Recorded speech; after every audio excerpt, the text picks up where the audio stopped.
Once upon a time, there lived a king and queen who were grieved, more grieved than words can tell, because they had no children. They tried the waters of every country, made vows and pilgrimages, and did everything that could be done, but without result. At last, however, the queen found that her wishes were fulfilled, and in due course she gave birth to a daughter. A grand christening was held, and all the fairies that could be found in the realm, they numbered 7 in all, were invited to be godmothers to the little princess.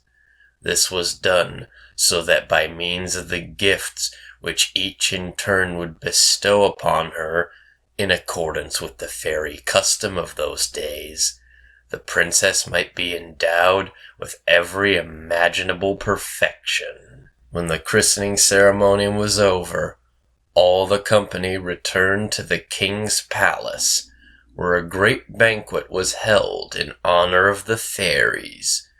Places were laid for them in magnificent style, and before each was placed a solid gold casket containing a spoon, fork, and knife of fine gold, set with diamonds and rubies.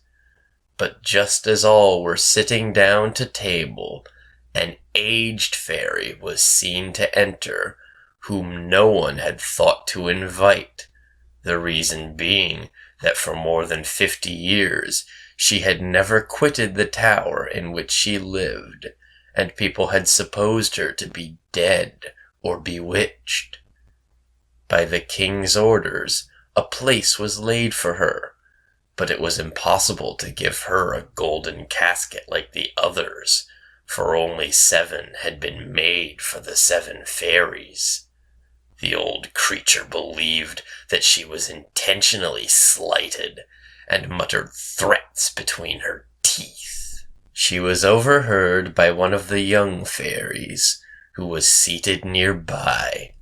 The latter, guessing that some mischievous gift might be bestowed upon the little princess, hid behind the tapestry as soon as the company left the table.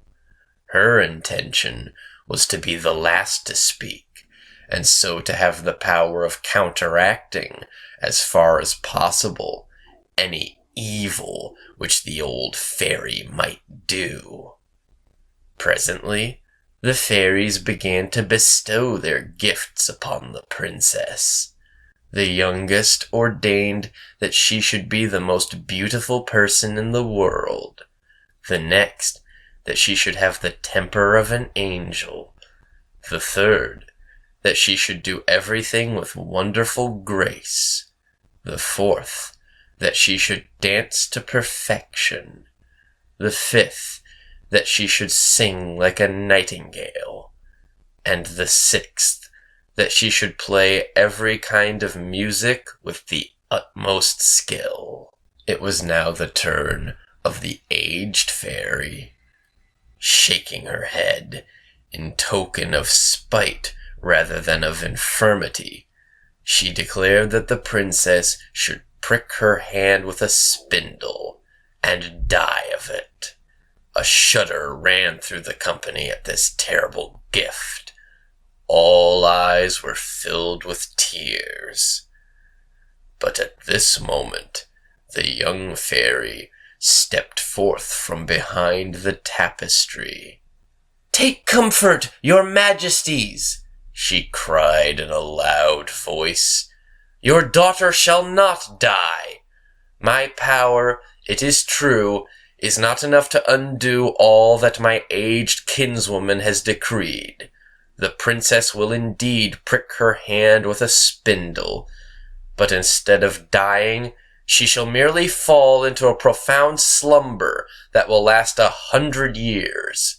At the end of that time, a king's son shall come to awaken her." The king, in an attempt to avert the unhappy doom pronounced by the old fairy, at once published an edict forbidding all persons, under pain of death, to use a spinning wheel or keep a spindle in the house. At the end of 15 or 16 years, the king and queen happened one day to be away on pleasure bent. The princess was running about the castle, and going upstairs from room to room, she came at length to a garret at the top of a tower, where an old serving woman sat alone with her distaff, spinning. This good woman had never heard speak of the king's proclamation forbidding the use of spinning wheels. "What are you doing, my good woman?" asked the princess. "I am spinning, my pretty child," replied the dame, not knowing who she was. "Oh, what fun!" rejoined the princess. "How do you do it? Let me try and see if I can do it equally well."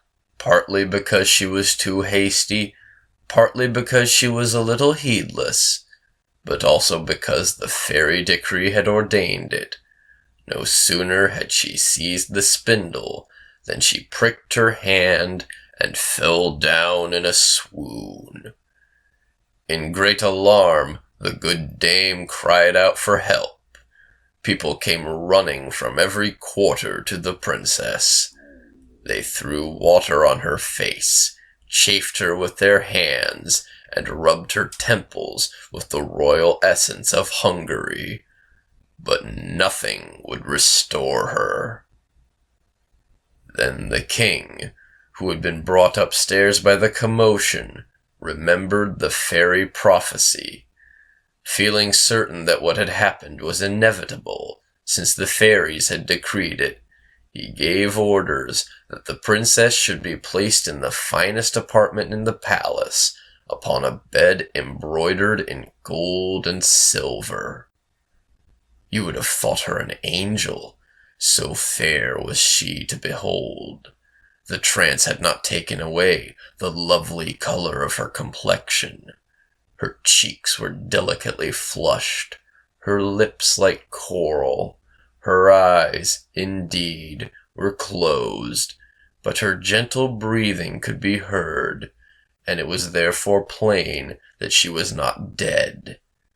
The king commanded that she should be left to sleep in peace until the hour of her awakening should come. When the accident happened to the princess, the good fairy who had saved her life by condemning her to sleep 100 years was in the kingdom of Matakin, 12,000 leagues away.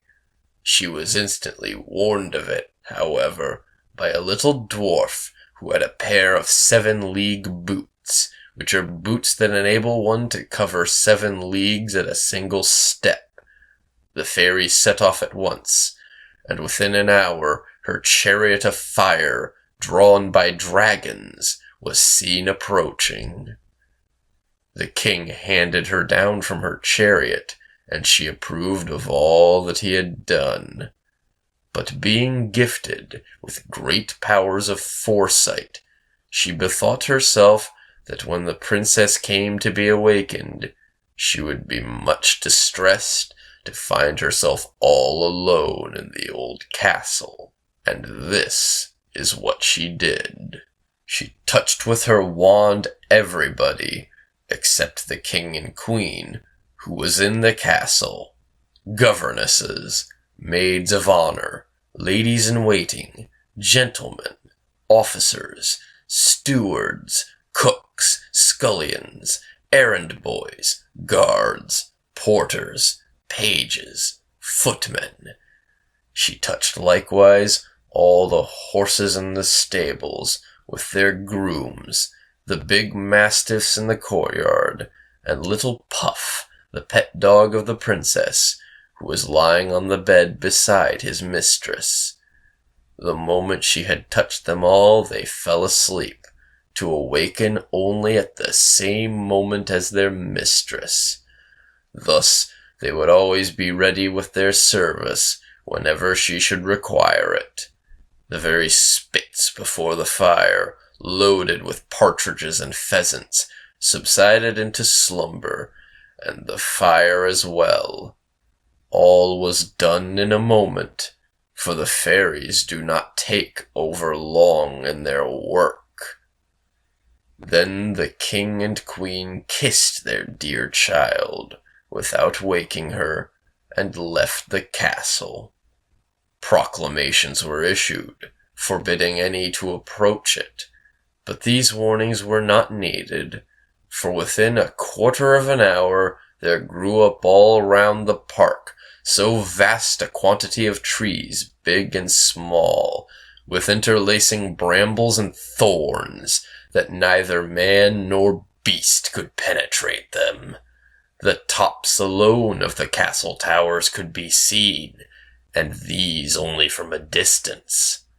Thus did the fairies' magic contrive that the princess, during all the time of her slumber, should have naught whatever to fear from prying eyes. At the end of 100 years, the throne had passed to another family from that of the sleeping princess. One day, the king's son chanced to go a-hunting that way, and seeing in the distance some towers in the midst of a large and dense forest, he asked what they were. His attendants told him in reply the various stories which they had heard. Some said there was an old castle haunted by ghosts. Others, that all the witches of the neighborhood held their revels there. The favorite tale was that in the castle lived an ogre who carried thither all the children whom he could catch. There he devoured them at his leisure, and since he was the only person who could force a passage through the wood, nobody had been able to pursue him. While the prince was wondering what to believe, an old peasant took up the tale. "Your Highness," said he, "more than 50 years ago, I heard my father say that in this castle lies a princess, the most beautiful that has ever been seen. It is her doom to sleep there for 100 years, and then to be awakened by a king's son, for whose coming she waits." This story fired the young prince. He jumped immediately to the conclusion that it was for him to see so gay an adventure through, and impelled alike by the wish for love and glory, he resolved to set about it on the spot. Hardly had he taken a step towards the wood, when the tall trees, the brambles and the thorns, separated of themselves, and made a path for him. He turned in the direction of the castle, and espied it at the end of a long avenue. This avenue he entered, and was surprised to notice that the trees closed up again as soon as he had passed, so that none of his retinue were able to follow him.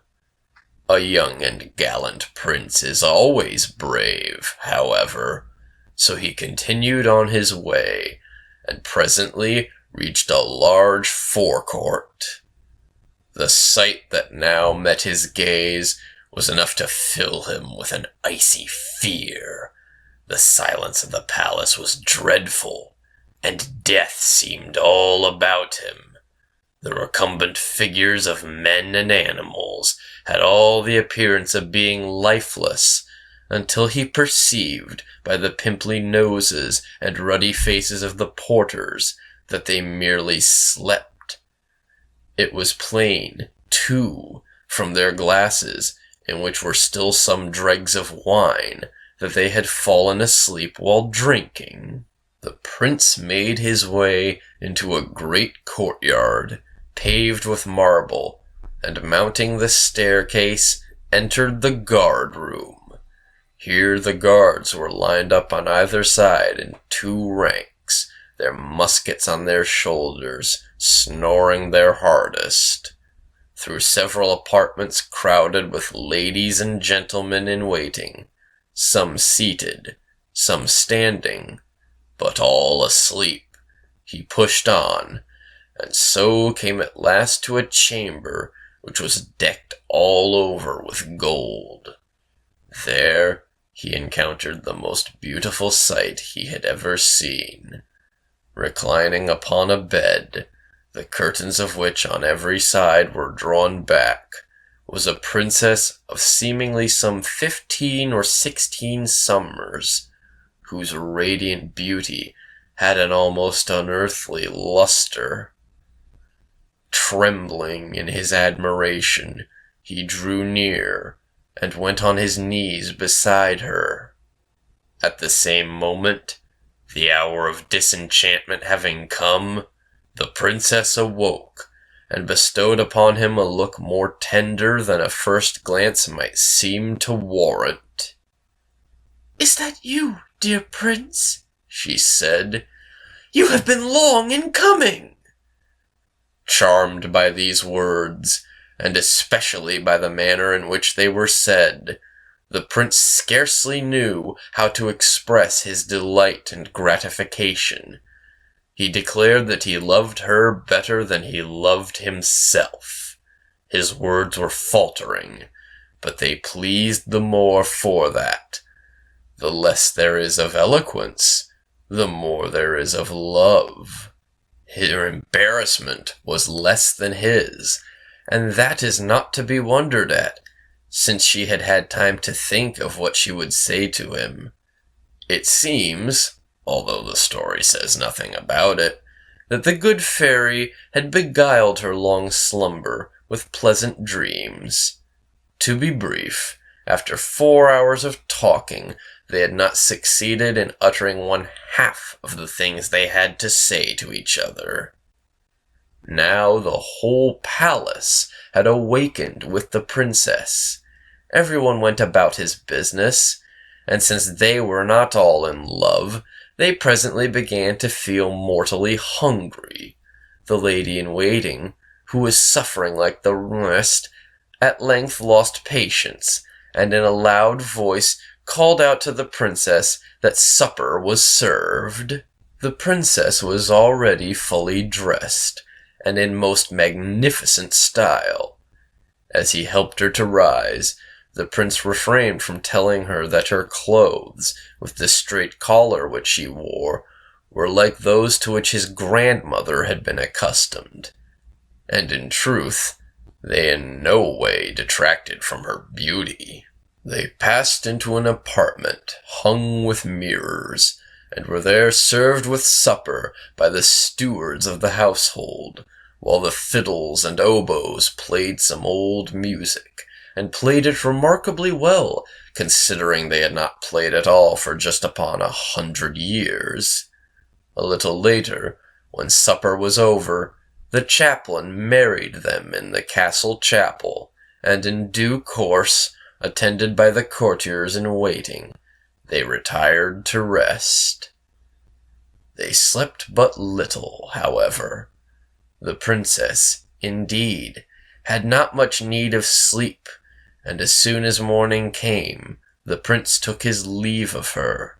He returned to the city, and told his father, who was awaiting him with some anxiety, that he had lost himself while hunting in the forest, but had obtained some black bread and cheese from a charcoal burner in whose hovel he had passed the night.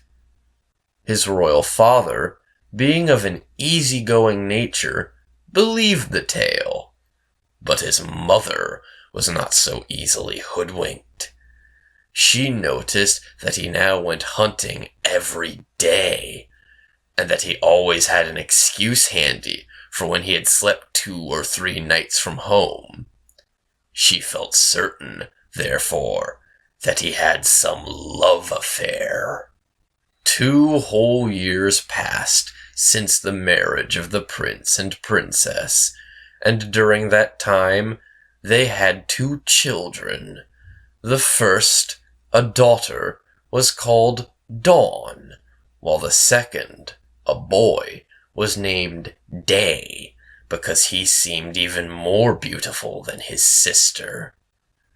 Many a time the queen told her son that he ought to settle down in life. She tried in this way to make him confide in her, but he did not dare trust her with his secret.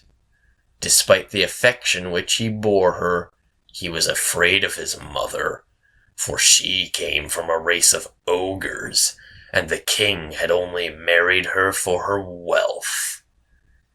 It was whispered at the court that she had ogrish instincts, and that when little children were near her, she had the greatest difficulty in the world to keep herself from pouncing on them. No wonder the prince was reluctant to say a word. But at the end of 2 years, the king died, and the prince found himself on the throne. He then made public announcement of his marriage, and went in state to fetch his royal consort from her castle. With her 2 children beside her, she made a triumphal entry into the capital of her husband's realm. Some time afterwards, the king declared war on his neighbor, the Emperor Cantalabute. He appointed the Queen Mother as regent in his absence, and entrusted his wife and children to her care. He expected to be away at the war for the whole of the summer, and as soon as he was gone, the Queen Mother sent her daughter-in-law and 2 children to a country mansion in the forest.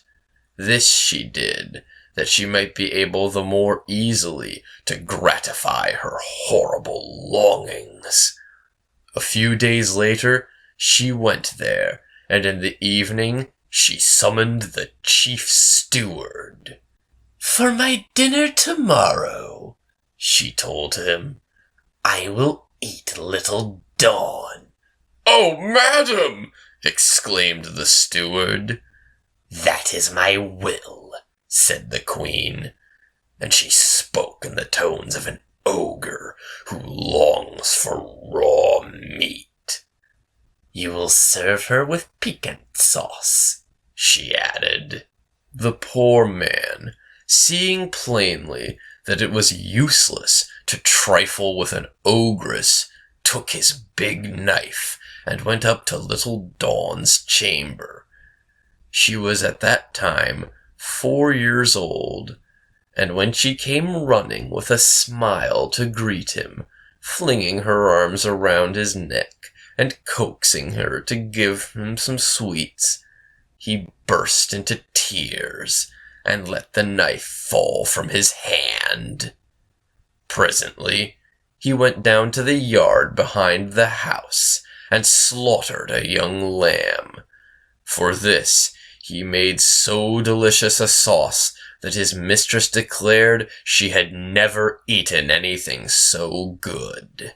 At the same time, the steward carried little Dawn to his wife, and bade the latter hide her in the quarters which they had below the yard.